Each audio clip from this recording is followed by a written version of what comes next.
Azhar Azmi dipuji Hafriz Adam kerana sifat baik hati dan bantu selamatkan pesakit Kodir ketika PKP. Pelakon Hafriz Adam tampil berkongsi sisi baik yang dimiliki aktris Azhar Azmi menerusi media sosial miliknya. Perkongsian itu dibuat di Threads dan terus menarik perhatian ramai netizen.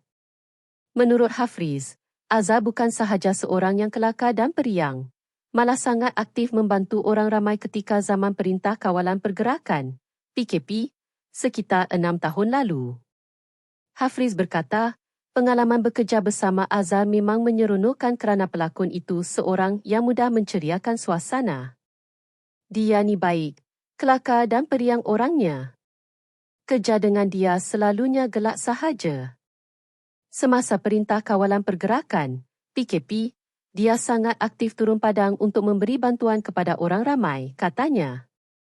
Perkongsian itu membuatkan ramai netizen mula melihat sisi lain Azhar yang selama ini mungkin jarang diketahui umum.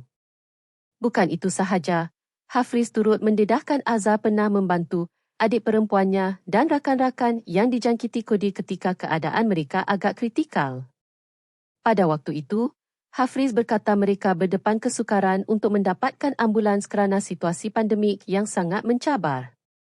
Namun, Azhar lah yang membantu.